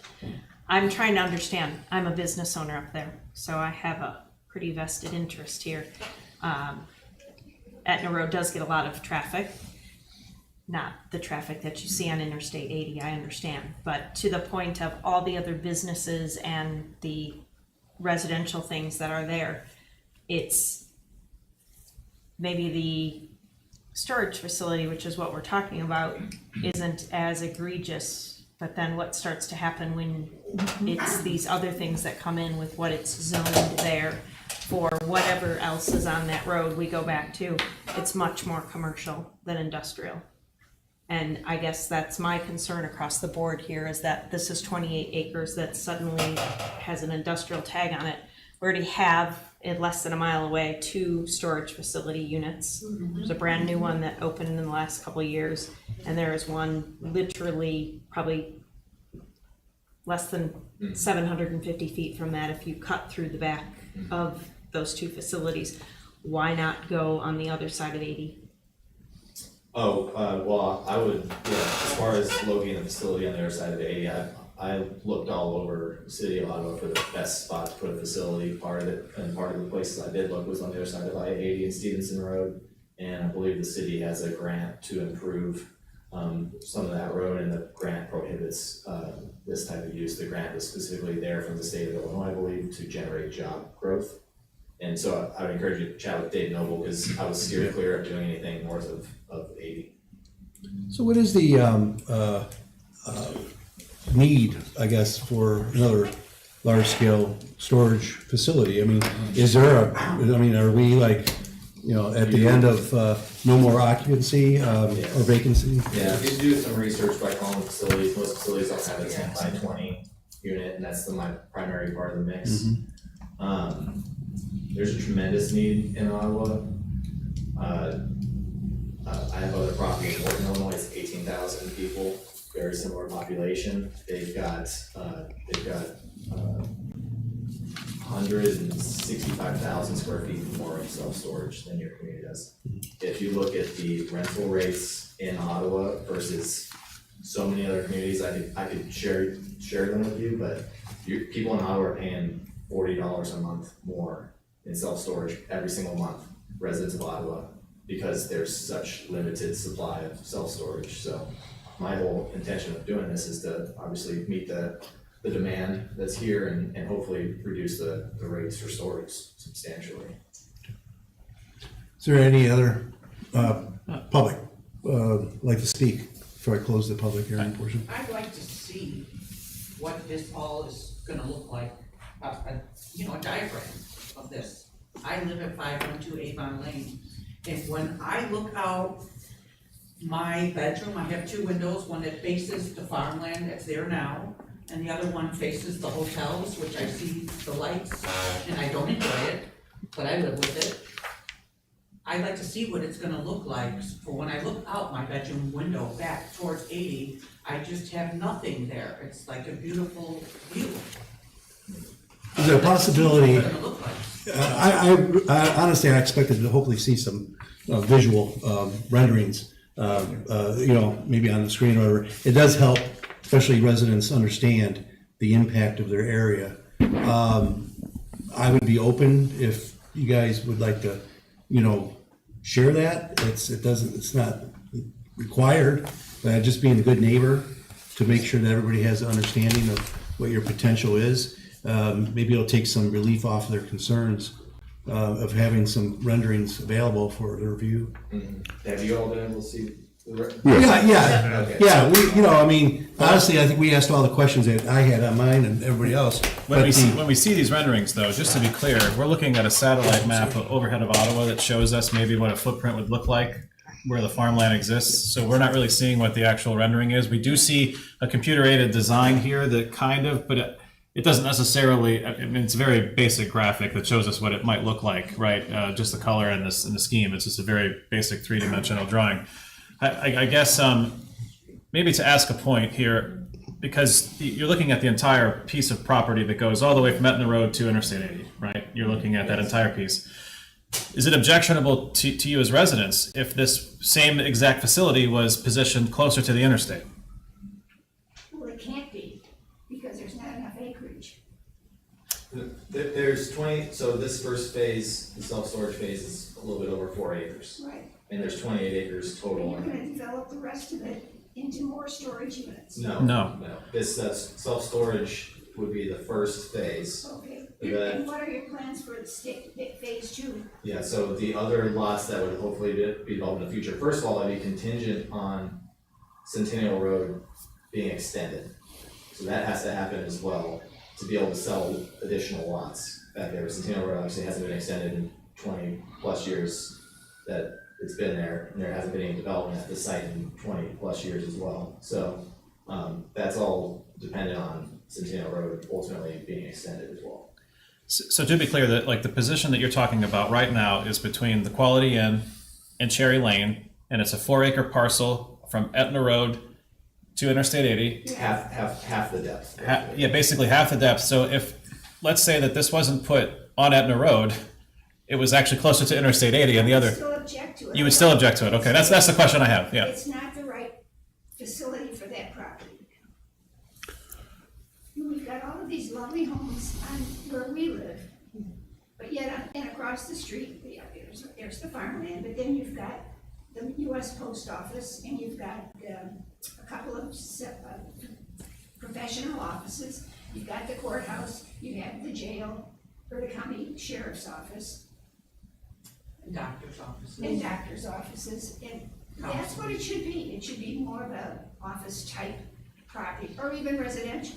But certainly not industrial. If I may share that if the self-storage use does not go there, you may be in a situation where another use goes there that is like a retail type use that is much closer to Etna Lane, and that has much less green. There'll be 125 feet of green space between Etna Lane and my buildings, which is a substantial amount of green space. So can you also put, I mean, like, is putting up trees on that green space between the road and your houses something that also helps? Is that something that you, like, is that, it's not obviously what we're Well, I think discussing here in landscape this plan, zoning. Doug and I talked about landscape plan. Yeah, so I mean, like, you could obviously do something to protect the sight lines so that you're not actually looking at the buildings. There could be landscaping, trees, there could be other natural elements there that do something. Yeah, that's lots of light. That Or a would be wall. great. Yeah. Or even a wall, I was actually And gonna trees. mention that. When I was- What I would recommend, You have that wall that goes all the way across, so you can't see the Sure. light or have the volume there. Then, yeah. It's aesthetically. Residential neighborhood. good. What I recommend, maybe what we should do is ask if you could put together a rendering of a landscape plan that would show the basically the shrouding of that facility. I saw there was one. Yeah, I mean, he does outline it here on the overhead satellite image, but Yeah. you want a three-dimensional I want to image see of more what of that it from a street level, so everybody can understand that maybe it's not as intrusive as it could be. It's to your advantage to really, sell it has as to the be fact is that it's it could be something that nobody actually will be able to see. But, I know one thing that I read is that you didn't, you discouraged trees because of the safety, or there was some mention of that. With the county facilities right there, you got about the safest area in the city, next to it. So it's I think the safety of it, even if you put in, decent sized trees and shrubs and landscaped it up and around. My other thought is, what type of fencing are you using? Are you planning on using the more of a decorative type of fence, or is it going to be cyclone? The facilities that are built now, the newer version of facilities that are being built today don't have fences. And that's because they have extensive security camera systems. Okay. So it depends on, again, aesthetics, whether you like a fence or not. But Yeah, no, it's not planned to- I'm happy with no. I don't like fences. It's such minimal. Hey, and so we were just discussing that, so I think one of the stipulations and the recommendation is that there is a more cohesive and elaborated landscaping design that actually addresses some of these concerns I think that we're talking about. Yeah, so one of the stipulations in the staff report is finalization of the site plan, and part of it is to finalize the landscape plan. This was an initial attempt by the applicant at the landscape plan. And I do think it would be, and I'm sorry for not having a good visual to show you as far as this, but again, we're talking 125 feet setback. This is a pretty substantial amount of green space that's gonna occur between that and the road and the first buildings as well. So I think, I'm happy to work with city staff on trees and whatnot too, but there's gonna be a large grassy field as well. That's gonna really set this facility not right up on that, like the post office, if you drive by the post office, it is pretty close to that. Is it something that you could prepare before our next plan commission meeting, so we can take a look at it, and then if we offer a continuance for 1 month, so we can understand more about what it looks or? What exactly do you want? I think, let me actually take a vote with our staff, or our board here. I have one question. So is this, Doug, is this the whole 28 acre parcel, or is it just this 4 acres? And then a year from now, if he wants to put up a plumbing shop, has to come back and, get that approved then? Or if he's not. Just specifically for the 4 acres here. So we're not making an approval on all 28 acres there? Correct. And So anything? every time a business goes in, this discussion happens again. Depends. If it's an allowed use, no. If it's a permitted use, no. If it's conditional use, yes. Okay. So allowed use on there, if I missed it or not, is an adult entertainment. No. There's adult entertainment is not a permitted use anywhere. It'd be a conditional use, probably. What did I miss then? Adult uses. Under conditional. That's conditional. Oh, it's conditional. Conditional. I didn't Sophie see plans it. that he has Thank to come you. back. Okay. Yeah. Normally, I don't like continuances. The only reason I do is I try and make some, we always look at the plan commission as a way of making sure that everybody's a good neighbor. Thank you for first of all, thank you for redeveloping North Ottawa Plaza, Columbus Street Square. They look great. They're so much more improved. So I know you guys invest a lot of money in Ottawa, and we want you to invest more money in Ottawa. But I also want to make sure that you know, a facility like this, it's gonna be there for a long time. It's gonna be there for a long time. There's other developments gonna develop around it. We just wanna make sure that there's a way of making sure that this flows very well with the, 10-year, 15-year, and 20-year plans that we see for the north side. So if there's a way that maybe that you can bring together more, and again, I asked you guys, are you ready? If you guys want to vote, that's fine. I'm just trying to, listen to our residents too, so. Well, I think one thing too that's coming up, the development we're perceiving on Etna Road, it's really development we're seeing on Columbus Street. When you look at Starbucks and all of that on the corner, and I mean, you're in the business to make money. I'm sure if there was something more lucrative to put in there, you would have come up with that idea to do it. I was very attuned to this property. I know the seller. I worked with them on acquiring the shopping center, so I knew that they were eager to make a deal and do something here. So I absolutely would I would make way more money. The first, it would be way more lucrative to do something along those lines. And so what I saw was that the property was zoned D, and that so I kind of made an assumption a little bit on my part that was, fully what everybody believed that site should be. So.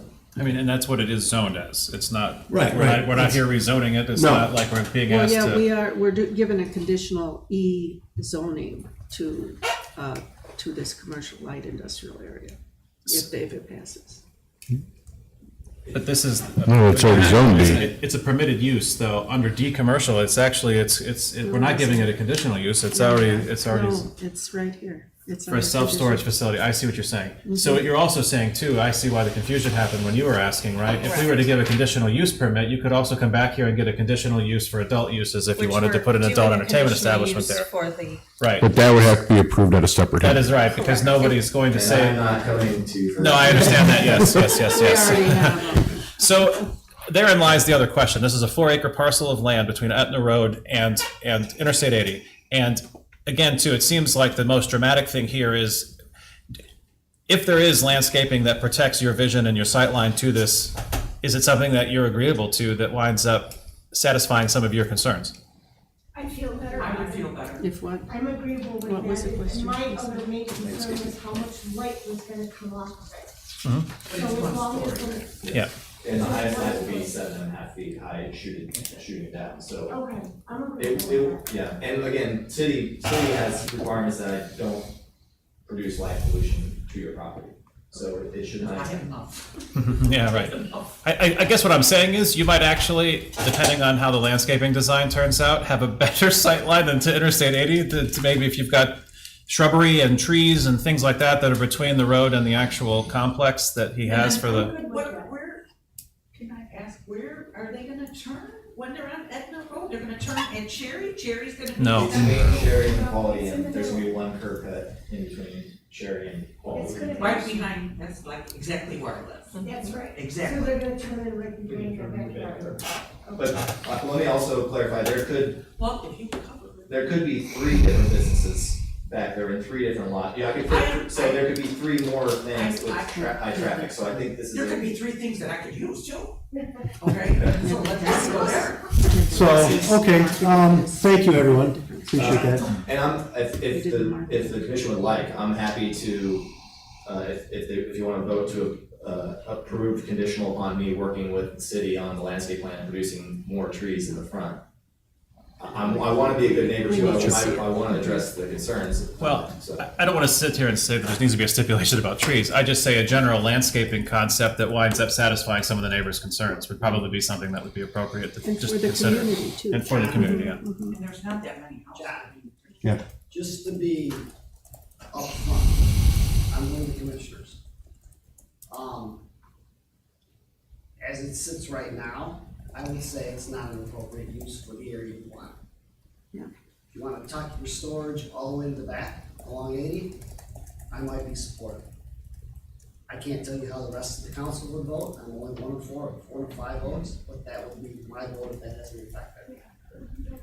Thank you. And it would be better to have it further away from Etna Road. Still, the clicking, people turning right behind my house. If I'm sitting outside, they're gonna be turning.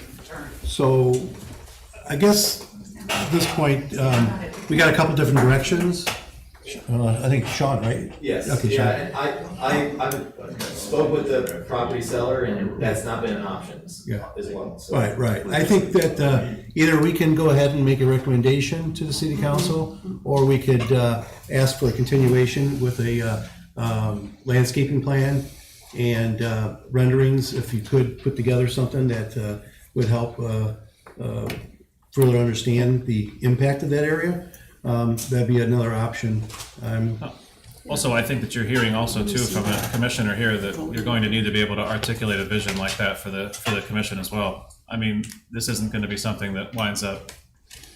You're going to have to do, I think, what we're suggested request here. You're going to have to, That's why we're here. so yeah, right. exactly, yeah. So I think, does it help us vision it, articulate it better if we have some kind of design that shows Yeah. residents also? I would recommend that, if my personal, and it's up to I mean, if somebody wants to make a motion to continue it, or make a motion to move it forward, that's up to you guys. What would you guys consider? Make a continuance for 30 days? Yes. Within the purpose of Or we having, can vote no. and having a more plan site vision, or as Debbie said, or vote no. I mean, I like to see more, personally, I like to see more rendering of it, if you don't mind. So, I don't think there's any harm in actually having more information to make an informed decision. So if you can provide us with some more detailed renderings that maybe show us a proof of concept here, I think that's not out of order on my part. I think you also think that. Is that helpful to other people here?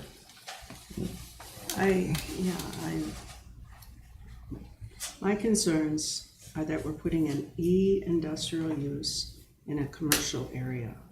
And and unfortunately, we're going back to what somehow we planned as industrial/commercial, which really is disrespectful to what really went in there. And what really went in there deserves more respect in planning, I think. you want to make a motion? I don't know if you'd like my motion.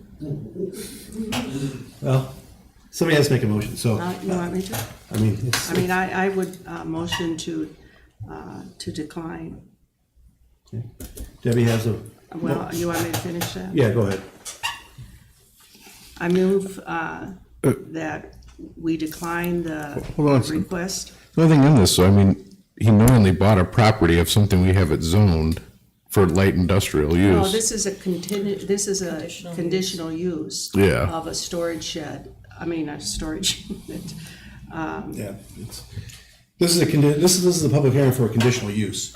So it falls into the line of having the storage facilities as a conditional use, even though it falls into the classification. So just to be clear, this is not one of the current permitted uses for zoning for D, I guess, right? But again, too, I don't know if you had a chance to see this, but I get that it's outside of the. yeah, it could be a conditional use. Yeah. It specifically outlines it could be a conditional use. We're voting on the commission. So Debbie made the motion to deny the petition of the conditional use of the Columbus development of self-storage and D, office research and light industrial zoning at 550 East Etna Road. I need a second. I second that. Okay, all right. Molly seconds. Okay, we need a vote. This is going to be those who approve the denial. Make sure we get that right. So those who approve, say aye. Aye. Okay, 2. You maybe want to take head count. Okay. 1, 2. Do we have any more? Are they, This so, is 2. Maybe do a roll call vote. Roll call? Okay. Okay, Faribault? I do not support, I'm sorry. The motion? I do not support the motion. Okay. I do not support the motion to decline, I should say. Yeah, So I know, it's a little confusing. Yes. Burns? yay, you nay, yeah. Okay. Yay to the nay. Stone, I'm going to say no to the denial. Reeds?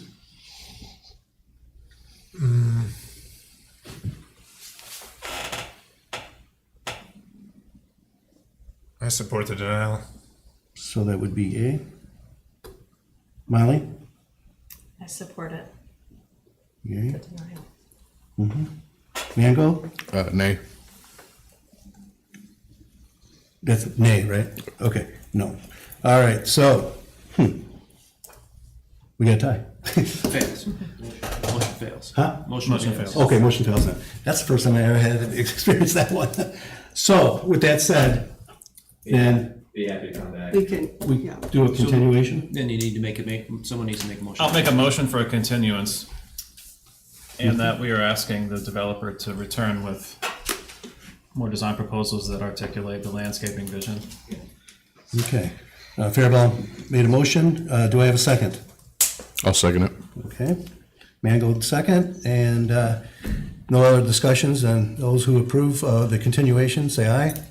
Aye. Those who oppose, say no.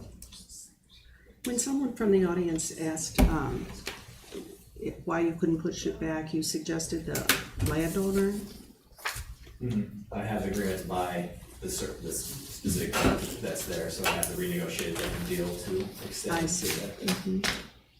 So she's not opposed to it, it's just the sequence of your ownership? I've approached them about acquiring other portions of that parcel, and they've declined. Oh. How many total acres are up there?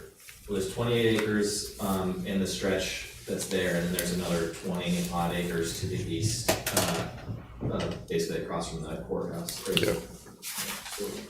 So, right next to the post office, basically. A So little further Cherry east. Lane to the post office is the phase 2? Is that a better way to say that? It'd be more down by Fairmont Minerals, right? Oh, Than that. the complete other side. So the 28 acres is from the Quality Inn to the post office fence? Okay. And you're saying you don't have that 28 acres doesn't take you all the way to Interstate 80? The 4 acres that I have under contract do not take me. Do not, just the 4 acres. My apologies. Thank you. Yeah, I look forward to having an opportunity to present a little bit more detail and Sure. hone the presentation a little bit, because I do want to be respectful. I'm only here because I want to improve Ottawa and make the investment in it. And hopefully, I mean, he is answering questions directly to you. I hope the conversation is good to at least understand, right? Yeah, this is the first I've heard as well. Yeah. So I'm happy to have, I left my contact information on the letter, so I'm happy to have these conversations to address concerns. So, our next meeting, if we have one, I assume we are now, so. Well, we gotta figure out, because it's lays on Memorial Day, so we gotta figure out when we wanna have it. Oh, Tuesday after, or? what's the date? 27. Sorry. That's the 27th? No, I went too far. My apologies. 27th, yes. And so May Oh, 27th, day after is, yes. that'd be a Tuesday, right? Yep. Correct. Wait a second. City council won't be in here. Does anybody have a problem, a conflict with Tuesday, 27th? May 27th? No? Okay. How about yourself? You make yourself available? Okay. So I would recommend then we go ahead and continue the meeting as voted on for May 27th, unless there's a delay of anything that you propose, whatever. So we'll expect that. So, May 27th? Yeah. yes. 6 o'clock. Did we vote on it? Did you guys vote on it? Yeah, we did. They voted on it. Yeah, we did. Yeah. Thank you for answering all the questions. I appreciate your guys' time. Thank you. There was unanimous for the continuance. Thank you. Thank you. Okay, thank you. Okay, that's the end of the meeting, except for we have to adjourn. So do I have a motion to adjourn? I'll make the motion. Okay, all right. Thanks, everyone, Yeah, for no, coming. second. All right. All right. Thank you all. Thank you. Thank you. Appreciate it very much, yeah. Oh, thank you. Yes, we look forward to seeing all the progress. Thank you. Yeah. Thank you, Karen. Yeah.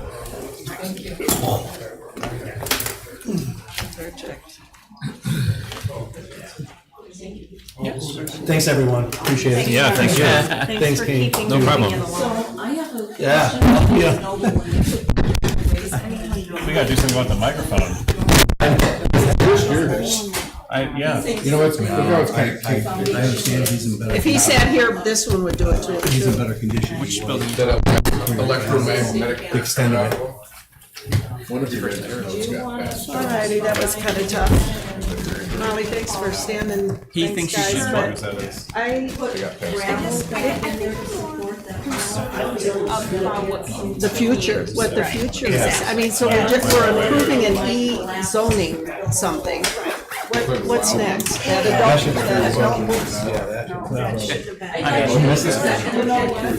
Yeah, I think I get that. Well,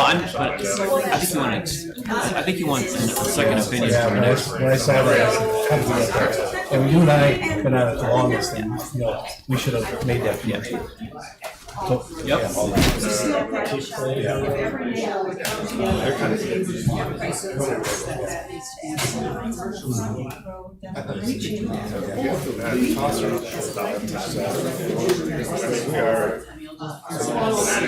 And that's the whole point, right?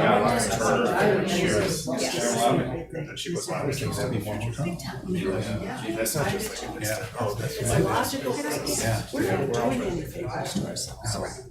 that's why I wanted at least to have it. But if I would have. Had nothing else. Yeah. Did you hear that, Doug? We went over our comprehensive plan, we should have looked at that, was a big, that's a big number. But industrial and commercial like that.